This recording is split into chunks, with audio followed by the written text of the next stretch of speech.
The NBA draft is an exciting time for any NBA fan where ping pong balls can decide your entire fate and whether or not you get the next big star. But not everything goes as expected. Sometimes you get the next big star a few picks down, just outside of the lottery, or even the second round.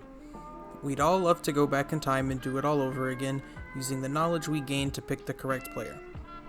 Why don't we? And what a draft class to do it with. The 2018 draft has already drawn comparisons to some of the greatest draft classes in NBA history. If we could do it all over again, what would change? And not just in the draft, how would it change the futures of these teams? So much in the NBA changes based off of one player. A simple redraft can change everything. Let's get started. With the first overall pick, the Phoenix Suns select Luka Doncic. I honestly struggled with this one a lot because while Luka is clearly the best player in the draft, we have the power of hindsight. And with hindsight, the Suns would go on to trade for Chris Paul and make it to the NBA Finals, still maintaining the possibility of winning a championship as well after finishing with the best record in the league.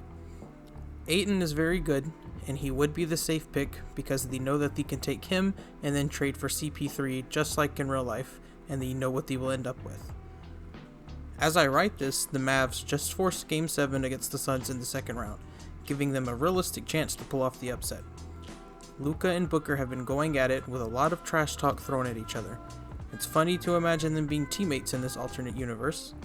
In the end, I think they do take Luka here because the talent is just too much to ignore. They may not end up with their championship contender as currently constructed in real life, but they end up with a potential dynasty.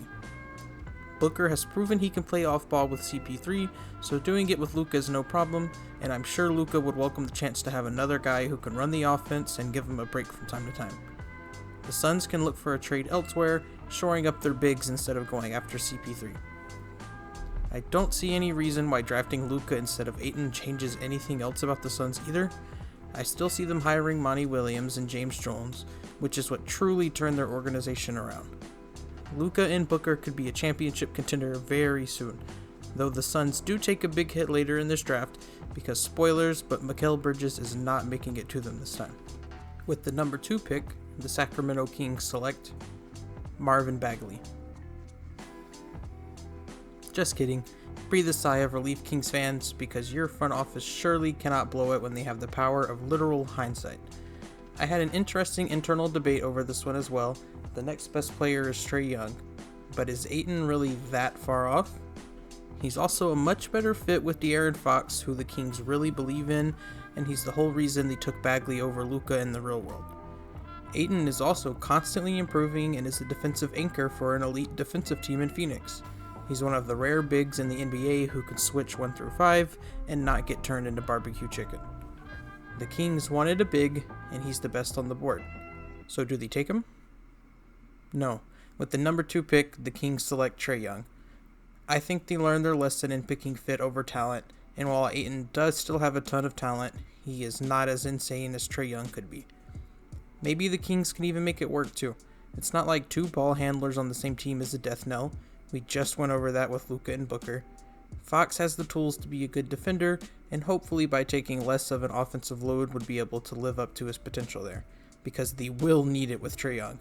Trae is an insane offensive talent, one of the absolute best in our game today, but he is just as bad of a defensive talent. Still, the potential of a Fox and Trae backcourt is amazing offensively, and if they could ever cover the holes defensively with the rest of the team, watch out. Hield becomes a valuable trade piece too, as this was before he fully fell off, and maybe they can start to patch those holes with the trade return. Do we trust Sacramento's front office to do anything good as soon as they no longer have the power of hindsight after the draft? Doubtful, but at least they give themselves a chance in this reality. In this redraft, there is no reason for the Hawks to be trading their selection to Dallas like in the Trae for Luka swap of real life. So, with the number 3 pick, the Atlanta Hawks select DeAndre Ayton.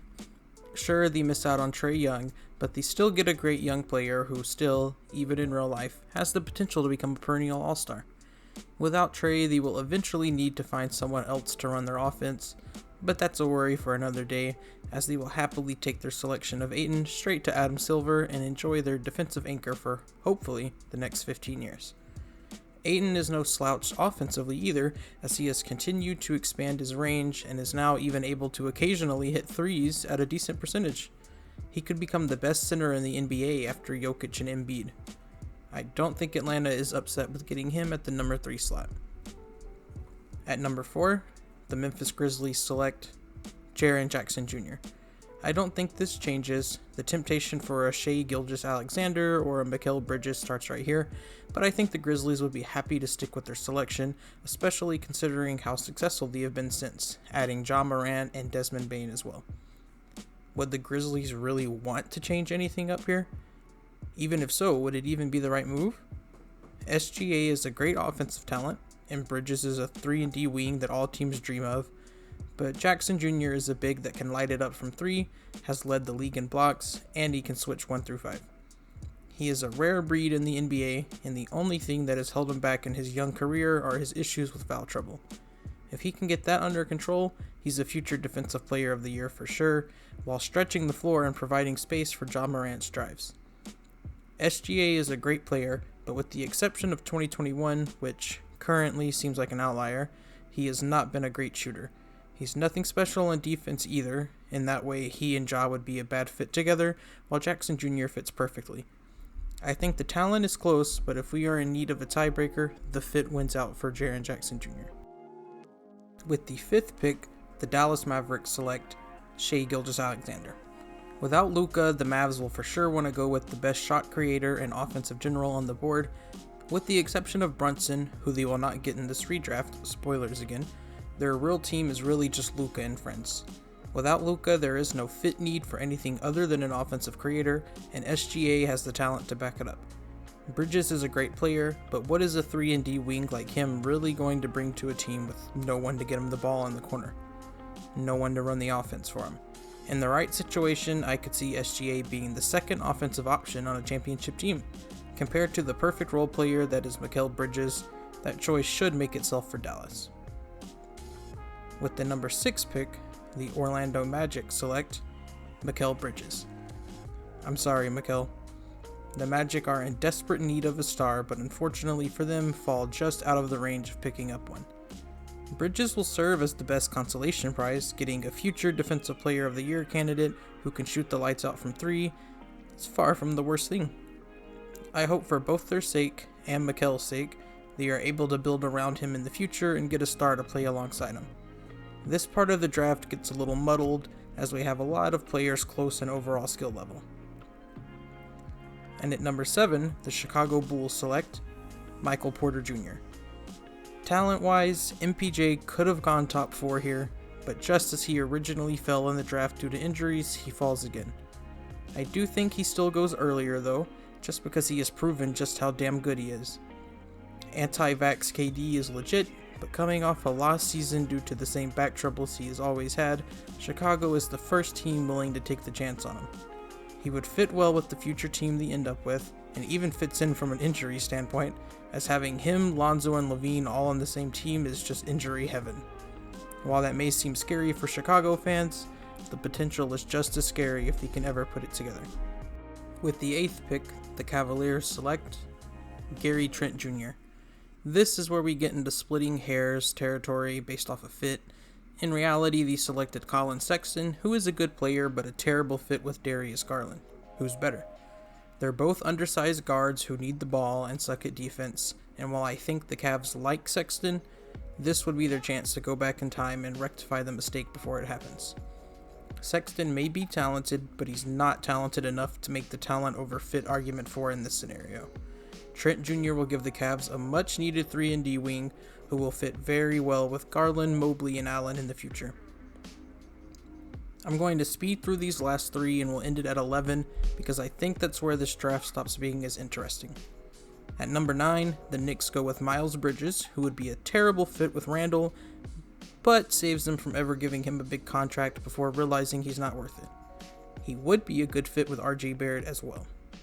At number 10, the Sixers go with Colin Sexton, who would be a good fit next to Embiid and Ben Simmons as long as he is able to keep shooting the ball well.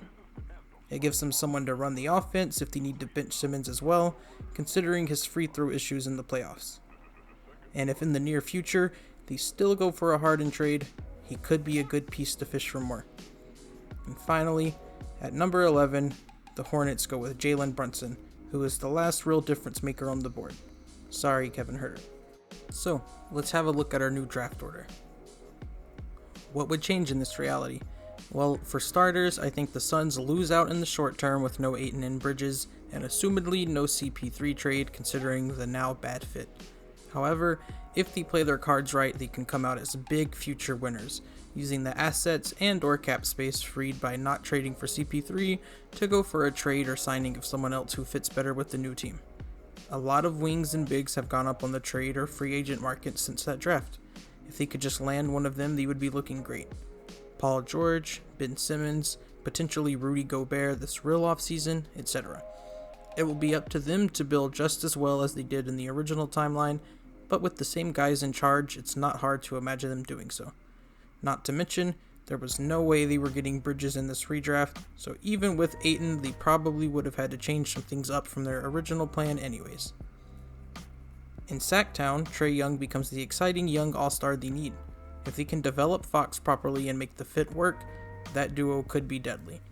If not, I'm sure they stick with Trae and can trade Fox for a pretty good return. If they still make the Sabonis trade in the future, he'd be a good fit with Trae too, at least offensively. At some point, they will need to shore up that defense around him though. Atlanta and Memphis get their defensive anchors. Memphis ends up just as good as for real, but Atlanta ends up worse off for sure.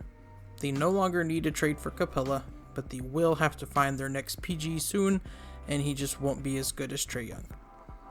The Mavericks are probably the biggest losers just because they go from potential multi-time MVP Luka to maybe all-star SGA. They get a great player, don't get me wrong, but it's just not the same. They have already struggled to put the right pieces around Luka, getting not much more than glorified role players. Hopefully they can at least do better around SGA. Mikal Bridges gets banished to the Shadow Realm in Orlando and probably doesn't move the needle much for them either way. He'll be on bad teams for at least the next few years, but maybe they'll get some good lottery luck and a new star soon.